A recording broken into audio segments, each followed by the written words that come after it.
সকালে ব্রেকফাস্ট বানানোর জন্য যদি হাতে সময় কম থাকে তাহলে এই নাস্তার রেসিপিটা তোমরা খুব সহজেই বানিয়ে নিতে পারবে।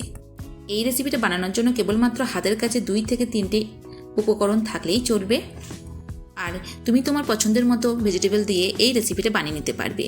রেসিপিটা খুবই হেলদি, আর এটা বানানোর জন্য তোমাকে বেশি পরিশ্রমও করতে হবে না। আর যদি বাড়িতে তুমি একবার বানিয়ে খাও তাহলে তো ধোসা, ইডলি, বড়া সব কিছু টেস্ট তুমি ভুলে যাবে। আর এটা এতটাই সফট স্পঞ্জ, খেতে দারুণ সুস্বাদু। হ্যালো বন্ধুরা, আশা করি তোমরা ভালো আছো। সবার প্রিয় বাঙালির কিচেনে তোমাদের স্বাগত। তাহলে চলো রেসিপিটা শুরু করে নেওয়া যাক। এই রেসিপিটি বানানোর জন্য আমি সবার প্রথম নেব 1.5 কাপ পরিমাণ সুজি। তার সঙ্গে নেব 3/4 কাপ পরিমাণ টক দই। এইবার টক দইটাকে একটা স্পুন দিয়ে খুব ভালো করে সুজির সঙ্গে মিক্সড করে নেব। এখানে কিন্তু আমি দুটো উপকরণ নিয়েছি, টক দই আর সুজি। তোমরা যদি কোনো রকমের ভেজিটেবল এখানে ব্যবহার করতে না চাও তাহলে তোমরা সুজি বা টক দই দিয়ে এই রেসিপিটা বানিয়ে নিতে পারো। এইবার দেখো, দইয়ের কাপটা একটু জল দিয়ে এখানে আমি অল্প পরিমাণ জল দিয়ে দেব। এইবার সুজির সঙ্গে জলটাকে খুব ভালো করে মিক্স করে নিতে হবে। তোমরা যদি 2 কাপ পরিমাণ সুজি নাও তাহলে সেই কাপেতেই 1 কাপ পরিমাণ টক দই নেবে। আর যদি 1.5 কাপ পরিমাণ সুজি নাও তাহলে 1.25 কাপ পরিমাণ দই এখানে ব্যবহার করবে। এইবার দেখো, জল, দই আর সুজিটাকে আমি খুব ভালো করে মিক্স করে নিয়েছি। এইবার এটা কিছুক্ষণের জন্য ঢেকে রেখে দেবো। ততক্ষণ চলো নেক্সট প্রসেসে আগে চলে যাই। এইখানে দেখো, আমি গ্যাসের উপর একটা ছোট মাপের কড়াই চাপিয়েছি। কড়াইয়ের মধ্যে দিয়ে দেব অল্প পরিমাণ তেল। এখানে আমি মোটামুটি 1.5 টেবিল স্পুন পরিমাণ তেল ব্যবহার করেছি। তেলটার কোনো পরিমাপ নেই, তুমি চাইলে 1 টেবিল স্পুন পরিমাণ কিংবা 2 টেবিল স্পুন পরিমাণ তেল ব্যবহার করতে পারো, কিন্তু তার থেকে বেশি তেল ব্যবহারটা না করলেও চলবে। এইবার দেখো, আমি তেলটা গরম হয়ে গেছে। তেলের মধ্যে দিয়ে দিলাম সামান্য পরিমাণ জিরে, সর্ষে। এইবার দেব 5 থেকে 6টা কারি পাতা, সামান্য পরিমাণে ভাঙা ছোলা, অল্প পরিমাণ বিউলির ডাল। এইবার এই সমস্ত উপকরণগুলো একটু ফ্রাই করে নিতে হবে। তোমরা দেখতেই পাচ্ছ, এটা আমি হালকা করে ফ্রাই করে নিয়েছি। এইবার এর সঙ্গে দিয়ে দেব কেটে রাখা গাজর আর কিছুটা পরিমাণ পেঁয়াজ। তোমরা চাইলে এখানে বাঁধাকপিও দিতে পারো। এইবার সমস্ত উপকরণগুলো একটু হালকা করে ফ্রাই করে নিতে হবে। খুব বেশি কিন্তু ফ্রাই করে নেব না, আর পেঁয়াজগুলোকে খুব বেশি গোল্ডেন কালার হতে দেব না। অল্প পরিমাণ ফ্রাই করে নিয়ে তারপরে গ্যাসটা বন্ধ করে দেব। ঠিক যতটা পরিমাণ ফ্রাই করার দরকার আমার ঠিক ততটাই এটা ফ্রাই হয়ে গেছে। তাহলে চলো গ্যাসটা এবার বন্ধ করে দিই। এবার এটা সাইডে রেখে দেব। সুজি রেস্টে থাকা 10 থেকে 15 মিনিট হয়ে গেছে। এইবার একটা স্পুন নিয়ে সুজিটাকে আরও একবার ভালো করে মিক্স করে নিতে হবে। মিক্স করা হয়ে গেলে একটা মিক্সার গ্রাইন্ডার জার আমি নিয়ে নেব, আর এই মিক্সার গ্রাইন্ডার জারের মধ্যে সমস্ত সুজিটা আমি দিয়ে দেব। এইবার এই সুজিটার সঙ্গে দিয়ে দেব কিছুটা পরিমাণ ধনেপাতা, একটা কাঁচা লঙ্কা, কিছুটা পরিমাণ লবণ। তোমরা চাইলে এখানে যদি ভেজি ঝাল খেতে চাও তাহলে 2 কি 3টে কাঁচা লঙ্কা ব্যবহার করতে পারো। এবার এটাকে ভালো করে গ্রাইন্ড করে নিতে হবে। গ্রাইন্ড আমার হয়ে গেছে, তোমরা দেখতেই পাচ্ছ। এবার দেখো, আমি একটা বড় মাপের বাটি নিয়েছি আর পুরো এই ব্যাটারটা বাটির মধ্যে ঢেলে দেব। এবার কড়াইয়ে ভেজে রাখা সমস্ত উপকরণগুলো আমি এর সঙ্গে মিক্স করে দেব।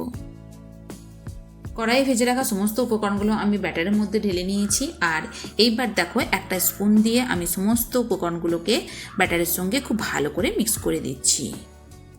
এবার ব্যাটারটাকে সাইডে রেখে আমি বানিয়ে নেব চাটনি। চাটনি বানানোর জন্য ওই কড়াইতেই দিয়ে দেব অল্প পরিমাণ তেল, আর তেল গরম হয়ে গেছে। এইবার তেলের মধ্যে দিয়ে দেব কিছুটা পরিমাণ জিরে, 2টো শুকনো লঙ্কা, বাদাম।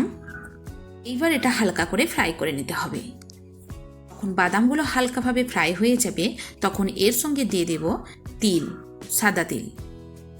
তিল ফ্রাই করতে বেশি টাইম লাগবে না, অল্প টাইমের মধ্যেই তিলটা ফ্রাই হয়ে যাবে।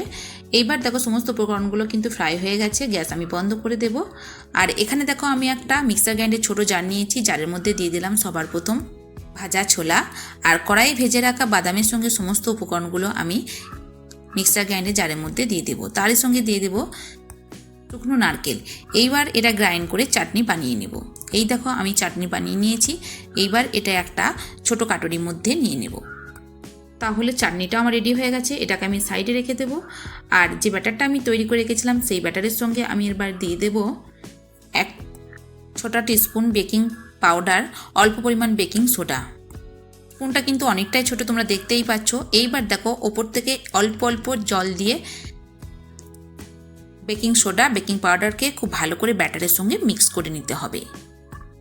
এইবার এই স্পুনটা দিয়ে খুব ভালো করে আমি ব্যাটারের সঙ্গে বেকিং পাউডার বেকিং সোডাকে এইভাবে মিক্স করে নেব। তবে তোমরা যারা বেকিং পাউডার বা বেকিং সোডা ব্যবহার করতে না চাও তারা এখানে ইনো ব্যবহার করতে পারো। এইবার তোমরা দেখতে পাচ্ছ ব্যাটারটা আমার খুব সুন্দরভাবে করে তৈরি হয়ে গেছে। তাহলে চলো আমি নাস্তাগুলো ফ্রাই করে নিই। টিফিনগুলো বানানোর জন্য এই রকম একটা বড় মাপের ননস্টিক চামচ নিতে পারো, কিংবা ছোটো মতো একটা কড়াই নিতে পারো, যেটাতে নাস্তাগুলোর শেপ একদম একই রকম হবে। এইবার দেখো চামচের মধ্যে আমি দিয়ে দিয়েছি অল্প পরিমাণ তেল।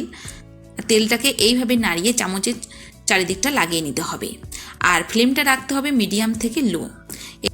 এবার দেখো বড় মাপের একটা চামচ নিয়ে 1 চামচ পরিমাণ ব্যাটার নিয়ে নিয়েছি, আর এইভাবে আমি তেলের মধ্যে ব্যাটারটা দিয়ে দেব।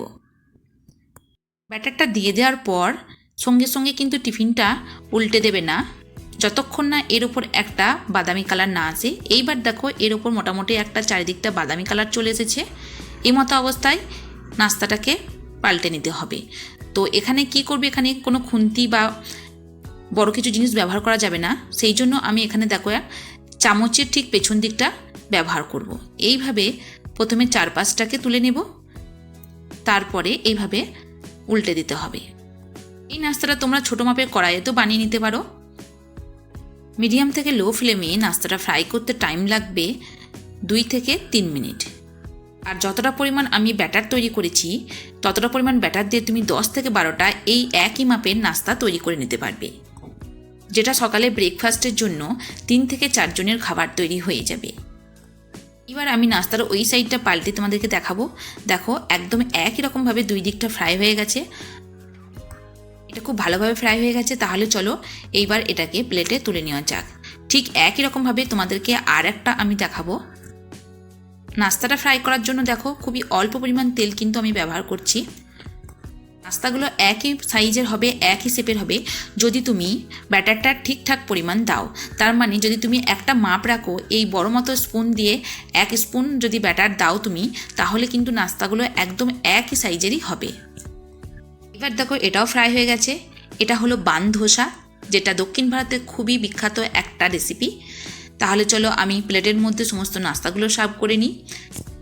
নাস্তাগুলো গরম গরম খেতে খুবই ভালো লাগবে, আর চাটনি দিয়ে খেতে খুবই সুন্দর লাগবে। এই নাস্তাটার সঙ্গে কিন্তু বাদামের চাটনিটা তোমরা অবশ্যই বানিয়ে নেবে।